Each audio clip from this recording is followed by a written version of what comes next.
Eh, Estábamos con aquella pregunta de que nos sugiere un poco el concepto de técnica, de asesoría y de asesoría y de elaboración de la tesis. Y yo lanzaba la idea de que ante todo el don de ser gente, ¿no? El ser persona de frente al que está elaborando la tesis, que encuentre un espacio cómodo para poder sentirse motivado y poder trabajar. Si yo, y en el caso de cualquiera de ustedes, se acerca a una persona que le brinda confianza y le brinda energía positiva, pues lógicamente, de alguna forma, de alguna forma, todo lo otro ya es un poquito, es más, más técnico. Entonces, pero hay una dimensión que es lo que le hemos llamado como el factor humano, ¿verdad? Lo primero es que la persona se sienta acogida. ¿Y qué reflexión yo le hacía con respecto a esto? Me suena que la experiencia de ustedes tiene que ser similar a la mía. Los maestros, por lo que yo me sentí estropeado en mi historia de estudiante, ya sea en universidad o ya sea en el colegio, en la escuela, cuando recuerdo a los malos maestros, fueron los maestros que menos me ayudaron. Y no solo menos me ayudaron, sino que si ustedes lo buscan dentro de su historia, uno se cierra mentalmente, uno se bloquea sentimentalmente. De tal manera que por más bueno que sea el otro, uno dentro de uno mismo lo que lleva es un dolor y un ruido y un bloqueo de frente al profesor. Puede ser que otra persona diga, qué buen profesor, qué buena clase, y sin embargo nosotros llevamos el ruido del maltrato y una queja interna. Y lo importante para nosotros es salir de ese profesor, salir de esa clase. No está el motivo de aprender. Pasa todo lo contrario cuando encontramos el profesor que nos acoge, nos motiva, que enciende nuestro entusiasmo. Si una persona, bueno, ustedes también pueden seguir el rastro de sus propios procesos de asesoramiento de tesis últimos que han seguido.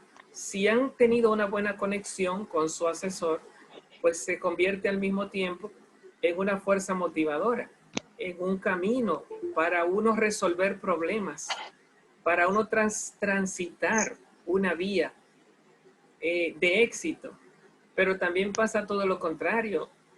Si tu asesor resulta maltratante, yo busco hacer la tesis por otro lado, mientras menos tenga que ver con el asesor, mejor.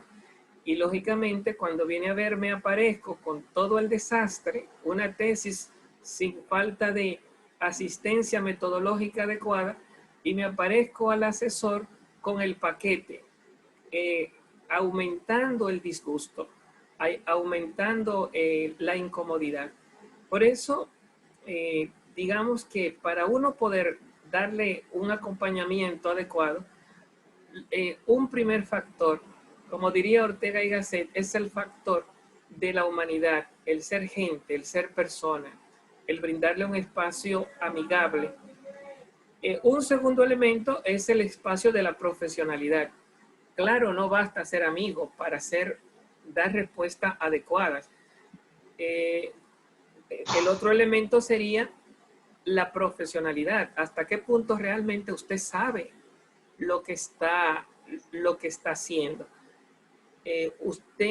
¿Cómo puede usted dar un buen asesoramiento de tesis si usted no ha hecho bien su propia tesis?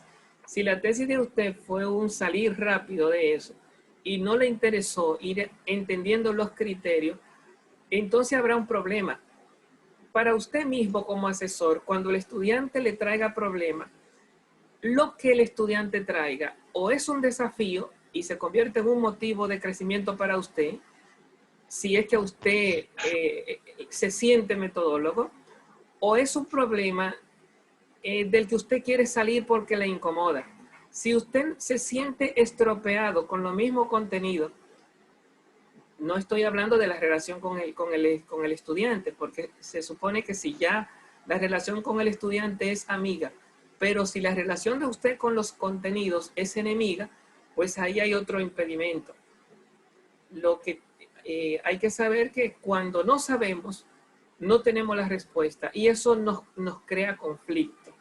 Y si ese conflicto viene de atrás, entonces usted, por mejor buen amigo que quiera ser del estudiante, como el conflicto de usted con los contenidos es porque usted no los maneja, entonces, ¿qué usted hace? Manda al muchacho a que resuelva el problema. Una salida muy común de los profesores cuando un alumno nos hace una pregunta y uno no sabe qué responder porque no tiene la respuesta, es maltratar al alumno. Esa pregunta si es idiota. ¿Por qué tú preguntas eso? Para eso existe el diccionario. Cuando uno no tiene la respuesta con la cual uno sentirse también agradado, porque uno siente la complacencia de poder dar al que no tiene la respuesta adecuada. Como dice San Pablo, más alegría hay en dar que en recibir.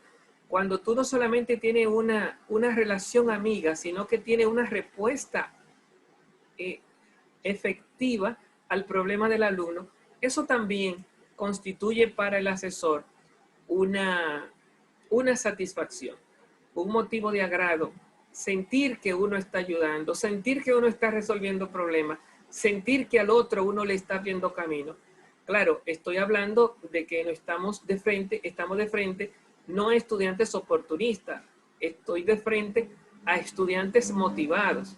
Cuando tú encuentras a un estudiante realmente motivado y tú sabes del tema, de la metodología, de la respuesta que tiene que dar y tiene una relación afectiva, ahí tiene dos elementos de éxito y de acompañamiento que están por encima de cualquier técnica. Vamos a escuchar María Guerrero, ¿qué nos tiene que decir? Bueno, sí, todo lo que usted dice es interesante porque están las diferentes vertientes. Está el estudiante que en verdad está haciendo el trabajo de la tesis porque le interesa sacar provecho y aprender sobre investigación, lo básico por lo menos. Pero también está el estudiante que busca enfrentar al profesor, ya sea por X o Y situación. Me ha pasado en el poco tiempo que tengo trabajando como asesora metodológica, por ejemplo, que los estudiantes al verme un tanto joven me cuestionan bastante sobre cualquier aspecto que yo entienda que yo no domine bien. Y en una ocasión me sirvió para bien una persona que me consultó con relación a un libro. Yo siempre utilizaba el libro de Sampieri para todo. Pues esta persona me dice, yo tengo 2 o 3 carreras, no recuerdo bien, porque uno encuentra de todo. Hay estudiantes que ya tienen sus carreras y después deciden incursionar en otra y entonces luego tienen que hacer la tesis. Me tocó esa persona que ya tenía 2 carreras, estaba en la tercera, estaba haciendo la tesis y me dice, yo estoy trabajando con el libro de, Dios mío, ¿cómo es que se llama este señor? Que también es de metodología, pero no es de San Pierre, ¿sabes? Carlos Méndez. No, César Bernal, César Bernal. Ajá, César Augusto Bernal. Sí, ya. Sí, justamente ese libro, cuando me lo citó, yo no tenía ni idea de eso, imagínense, hace 4 años. Yo estaba súper nueva. Y yo le dije, bueno, realmente no he trabajado con ese libro, y todo el mundo como que se extrañó, oh, la profesora que no. Pues yo no, realmente no he trabajado con ese libro, pero si usted me permite, en la próxima clase le puedo dar mi opinión al respecto, porque estábamos comparando una información que daba Sampieri y la opinión que tiene el estudiante en base a lo que leyó en el libro de Bernal. Okay. Y yo me senté en mi fin de semana, me tiré un par de capítulos del libro de Bernal y realmente me encantó. O sea, yo lo tengo ambos como referencias, y fue gracias a esa experiencia vivida con el estudiante. O sea, que no debemos siempre de creernos que lo sabemos todo. Siempre hay que estar abiertos a desaprender y a cualquier interrogante tomarla como algo positivo que nos pueda aportar. Ok, entonces una cosa es la experiencia de frente a un estudiante motivado y otra cosa es la experiencia de frente a un estudiante que enfrenta, ¿verdad? Entonces, cuando uno se encuentra enfrentado, puede ser que sea para uno un desafío motivante, como fue en tu caso, o para otros puede ser un desafío desagradable, ¿no? Y entonces uno tiende como a estropear. A veces uno está como sobreocupado y tampoco tiene como el tiempo que tú dijiste te dedicaste en el fin de semana a estudiar a César Bernal, que es una de las autoridades, creo que no sé si sea español, pero los españoles, por lo menos los profesores del seminario, suelen mencionar mucho a César Bernal. Es uno de esos referentes, me parece que es anterior a Sampieri, aunque interesantemente no encontramos en Sampieri muchas referencias sobre Bernal. Pero cuando uno se siente, digamos, desafiado, y uno no tiene el tiempo, por lo menos tener el espíritu de saber dar una respuesta no estropeante al estudiante. Recuerden que los estudiantes son muy afectivos, todos somos muy afectivos y en cualquier cosa nos puede a nosotros agredir. Y uno tiene que aprender como a manejar su propia agresión de frente a estudiantes que sean conflictivo de frente a su relación con nosotros como asesor. Doctora Dayanara. Sí, Dayanara. Bueno, esa parte que usted mencionó sobre el hecho de uno tener la oportunidad de hacer nuestra propia tesis es muy importante, porque no es lo mismo cuando somos asesores de tesis, cuando no tenemos idea cómo se redacta nada. Vemos todo desde un punto de vista muy diferente porque se ve desde afuera. Como se ve desde afuera, no decimos, por ejemplo, que algún elemento X de la tesis está mal. Sin embargo, no podemos demostrar o darle estrategias para mejorar eso que está mal. Yo siempre, como médico, siempre voy a comparar con esa parte. Es lo mismo en el área de medicina. No es lo mismo cuando tú ves a una mujer en labor de parto, cuando tú no tienes idea lo que es eso. Cuando quizá como mujer nunca he pasado por ahí, no voy a sufrir con ella igual que la persona que ha pasado. De igual manera, siempre menciono que para ser paciente hay que ser paciente. Es decir, para tener paciencia con los pacientes, uno tiene que ser paciente y sufrir quizá alguna eventualidad donde uno puede haber vivido una situación difícil para poder entender.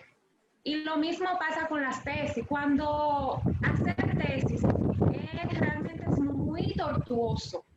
Y dependiendo de las exigencias de la universidad, dependiendo de la entrega del estudiante, de cada asesor, de todo eso depende que ese camino sea largo o sea corto, sea angosto o sea amplio. Entonces, realmente es muy importante cuando uno se toma la molestia de construir investigaciones, de hacer tesis, de participar en congresos, buscar la manera de tener la propia experiencia, porque no es lo mismo aprender desde la crítica que desde la práctica. Es decir, hay muchos asesores que van aprendiendo el camino, que tienen años asesorando tesis y aprenden, como digo, en el camino, pero no es lo mismo cuando tú aprendes en un camino que tú mismo se está forjando, que tú mismo eres arquitecto de ese camino, que tú mismo sabes lo que es diseñar un marco teórico, sabes cuáles son los caminos cortos, cuáles son los caminos largos, cuáles son las estrategias ideales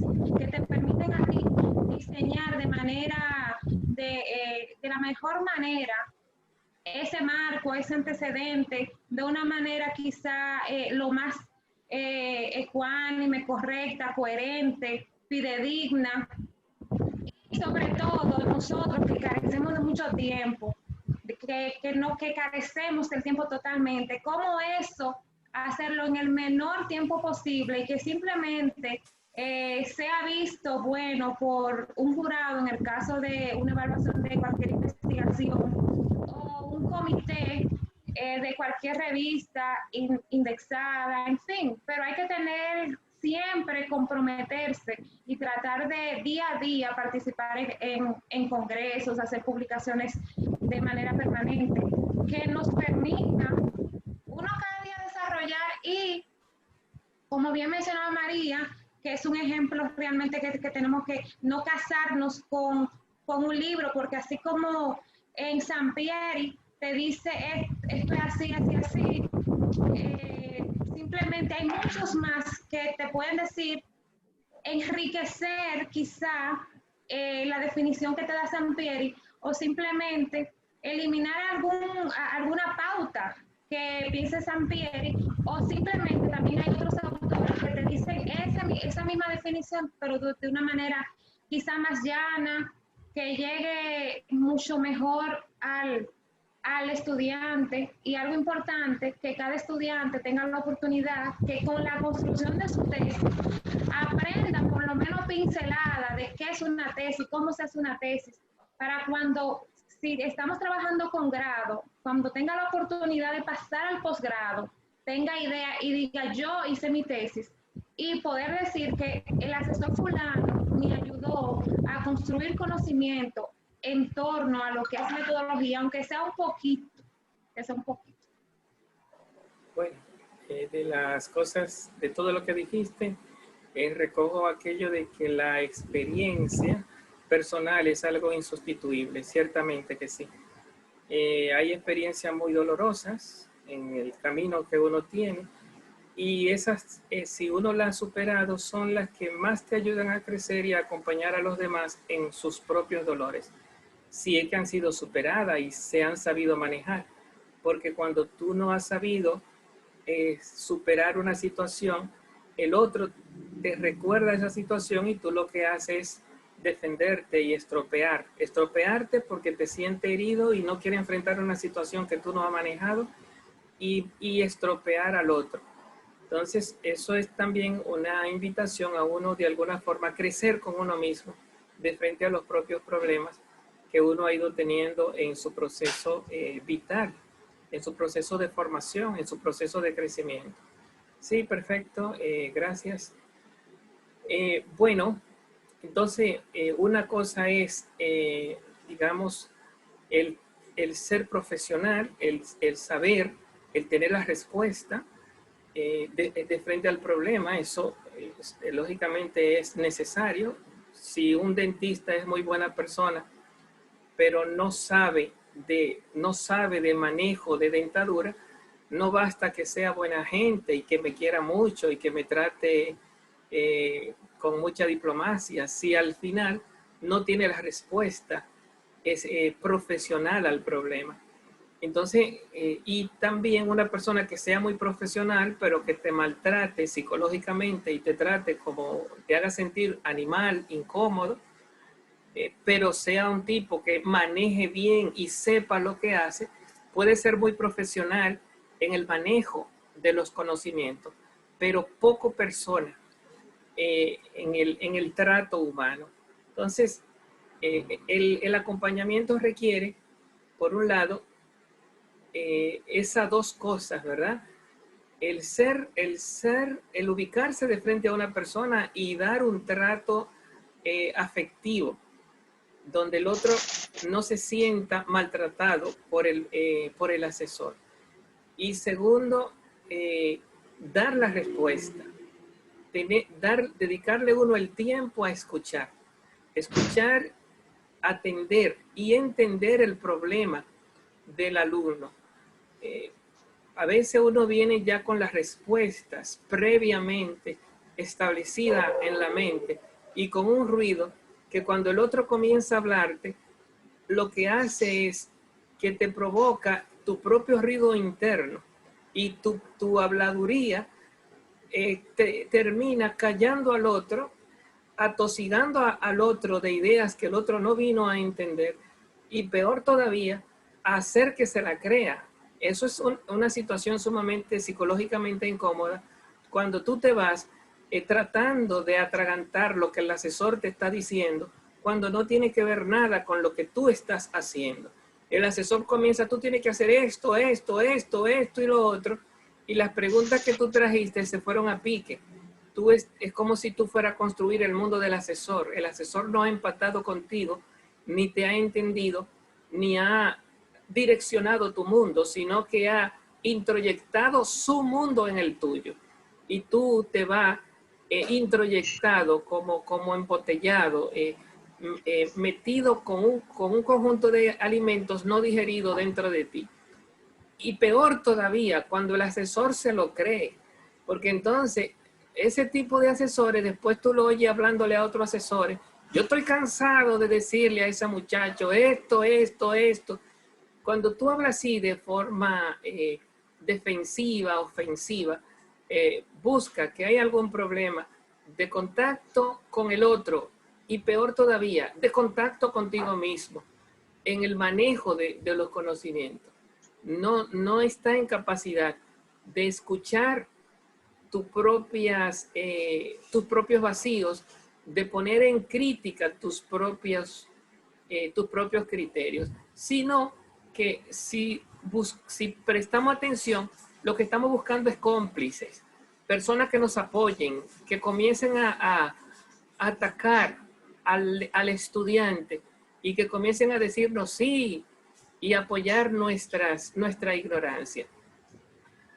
No buscamos someter a crisis o enriquecer nuestro pensamiento con más búsqueda de información, sino que lo que buscamos es cómo ganar un pleito. Y eso tampoco ayuda a lo que se llama, eso no es técnica de manejo de tesis. A veces escuchamos palabras como, ya yo tengo muchos años en esto, ya yo estoy experimentado, pero puede ser que venga en una, ¿cómo se dice?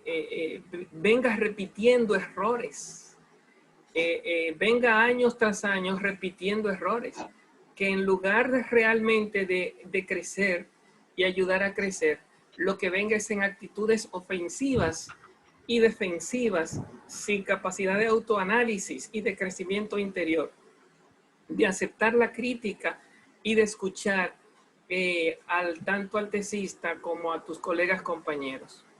Bueno, hemos hablado de dos cosas en esta reflexión, de que son realidades imprescindibles en el proceso de acompañamiento de la tesis. El trato humano y saber dar la respuesta al problema. Y lógicamente tú no puedes dar la respuesta si no la tienes.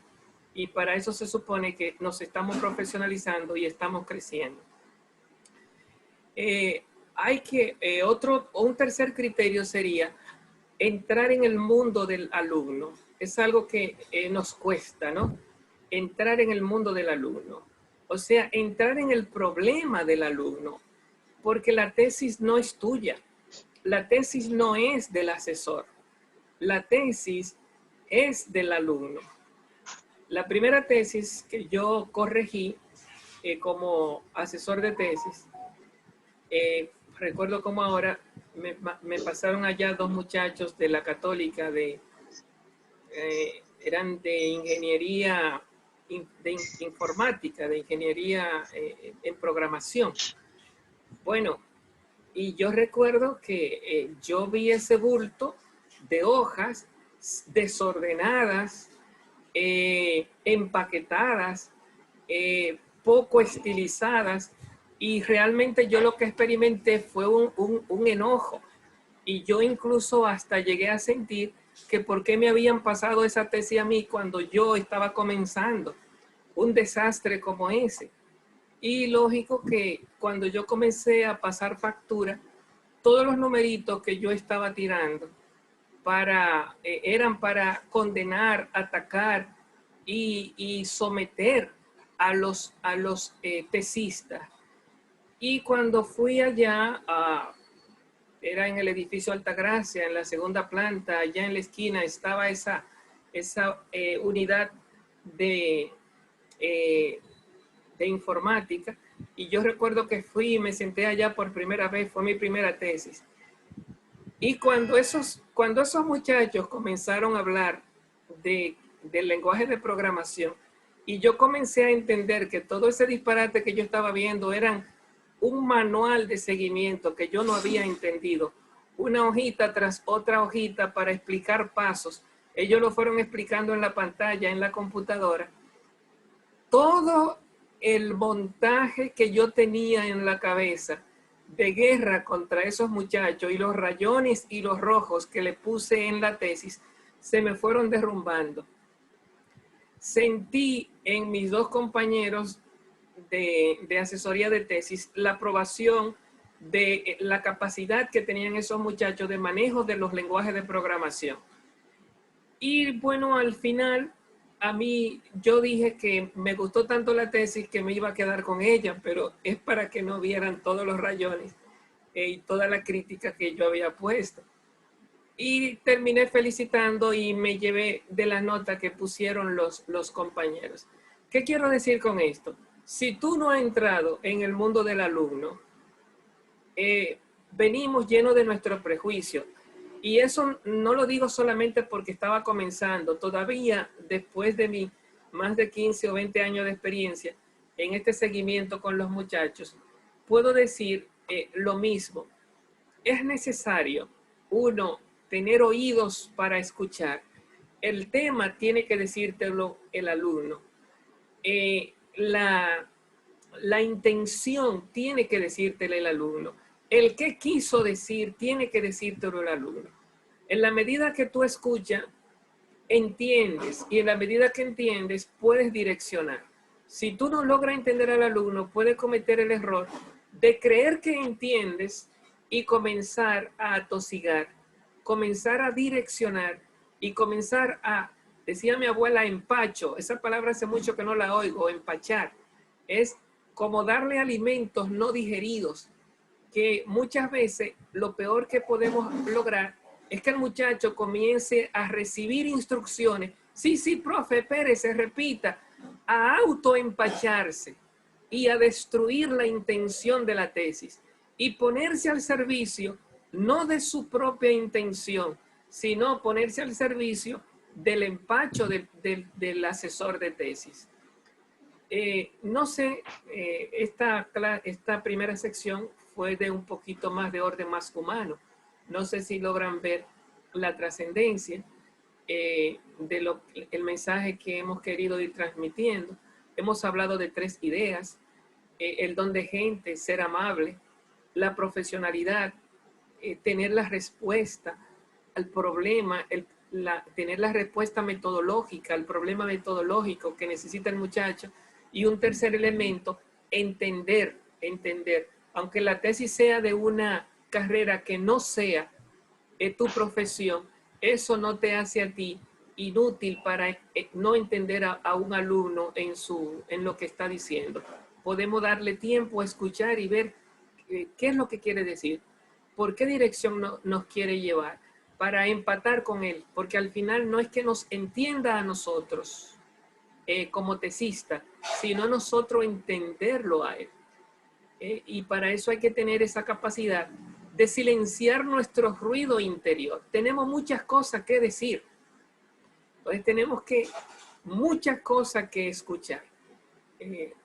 Bajo los límites del tiempo, bajo la premura de nuestra propia prisa, bajo la tensión de que la tesis tiene que terminar rápido, tenemos que, en el tiempo, es tiempo del tesista. Los tiempos de asesorías no son tiempos del asesor, son tiempos del muchacho que hace la tesis. No son tiempos para uno demostrar que sabe, no son tiempos para uno dar poner a valer sus propios requerimientos en la tesis del muchacho. Los tiempos de asesoría son tiempos de acogida, como hace un psicólogo que se sienta a escuchar. Son tiempos de entender, qué es lo que está diciendo. Y lo importante es, muchas veces el muchacho hablándonos a nosotros, él mismo se esclarece.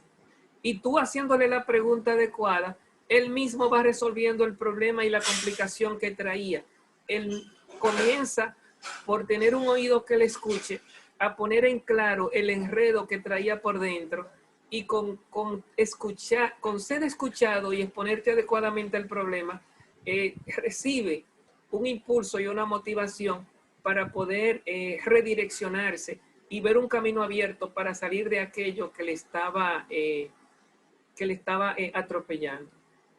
Bien, lógicamente que eso no resuelve el problema de aquellos muchachos que vienen como a engancharse, a rescotarse, a buscar que sea el asesor que le haga la tesis, que aparecen de todos los casos.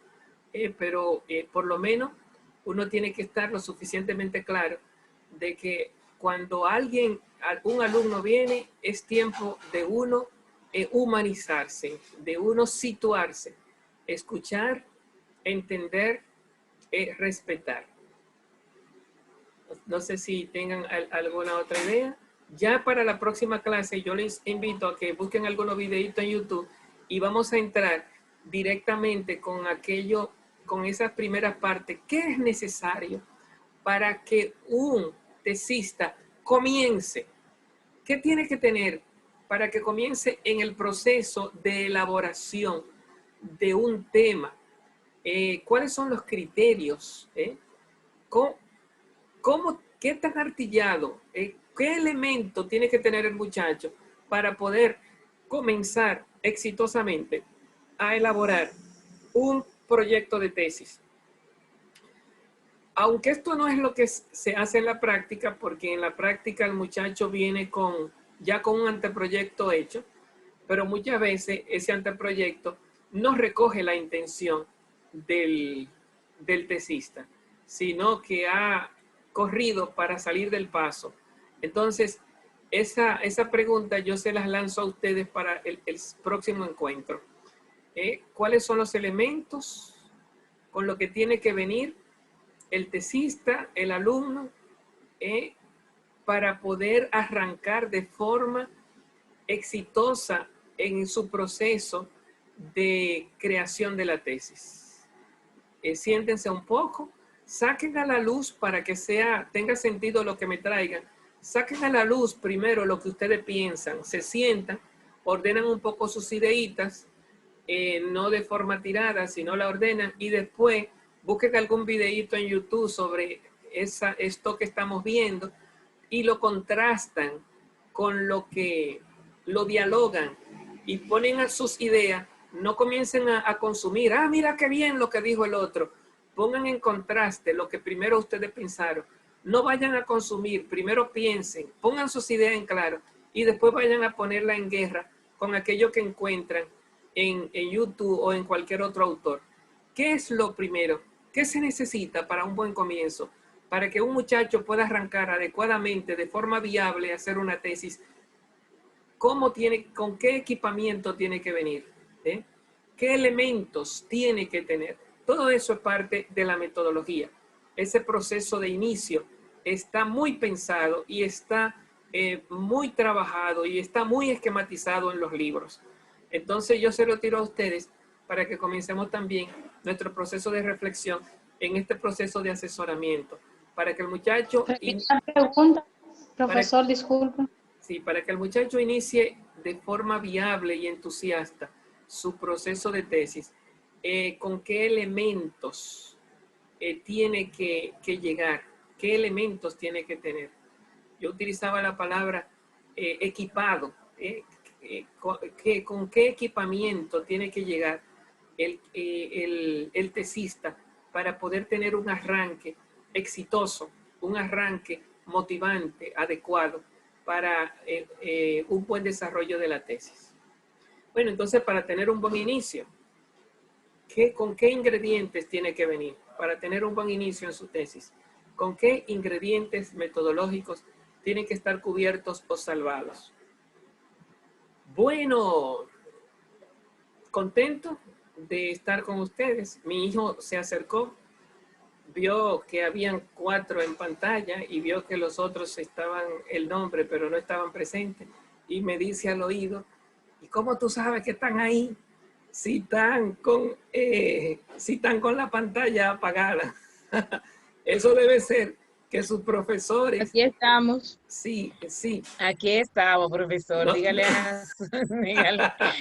a él que estamos aquí. Claro, estamos aquí. Eso debe ser que su profesor le dice por la mañana, porque toda la mañana es un niño de 10 años, ya el chiquito que yo tengo, ya el grande, Mario Andrés tiene 17, para los que lo conocen. Pero el chiquito viene y como está cogiendo clase, la mamá lo llama toda la mañana y se levanta a coger clase en el Calazán y prende la tablet, es que le llama. Entonces seguro que la profesora lo tiene, no me apaguen la cámara, tienen que estar todito con su carita ahí presente. Bueno, pero... Estamos por aquí, profesor. Pero nada, yo entiendo que a veces uno quiere ocultar el desarreglo. Así es. Uno está en su casa. Así mismo es. Uno está en su casa. No tanto eso, sino el lugar donde uno está en el momento, porque ahora, por ejemplo, yo estoy conectada desde una clínica. Bueno, se va a cerrar, nos falta menos de 1 minuto. Adiós. Bueno, Nos vemos. Buenas noches, maestro. Bye, bye. Nos vemos la próxima. Adiós. Hasta la próxima. Bye. Bye.